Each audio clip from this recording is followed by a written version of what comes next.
வெஸ்டாலிஸ் மற்றும் ஓஸ்டானியா இடையே நிலவும் பனிப்போர் அமைதியை அச்சுறுத்துகிறது. இந்த பதட்டமான சூழலில் மாஸ்டர் ஸ்பை ட்வைலைட் ஒரு முக்கியமான பணியை மேற்கொள்கிறார். அவர் ஆபரேஷன் ஸ்ட்ரிக்ஸ் என்ற ரகசிய திட்டத்திற்காக ஒரு போலி குடும்பத்தை உருவாக்க வேண்டும். இந்த குடும்பம்தான் அவரது மறைமுக நடவடிக்கைகளின் மையமாக அமைகிறது. இந்த போலி குடும்பத்தின் தந்தை லாய்ட் ஃபோர்ஜர் ஒரு மனநல மருத்துவர் மற்றும் திறமையான உளவாளி.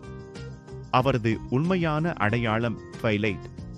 தாய் யோர் ஃபோர்ஜர் நகர மண்டபத்தில் பணிபுரியும் ஒரு சாதாரண ஊழியர் போல தோன்றினாலும் அவர் ஒரு கொடூரமான கொலையாளி. அவர்களின் மகள் அன்யா ஃபோர்ஜர் ஒரு டெலிபாத். மற்றவர்களின் மனதை படிக்கும் சக்தி அவளுக்கு உண்டு.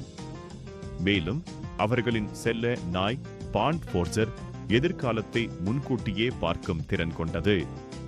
இந்த குடும்ப உறுப்பினர்கள் அனைவரும் தங்கள் உண்மையான அடையாளங்களை ஒருவருக்கொருவர் மறைத்து தங்கள் ரகசிய பணிகளை நிறைவேற்ற முயற்சிக்கின்றனர். இது ஒரு சுவாரஸ்யமான சாகசமாகும்.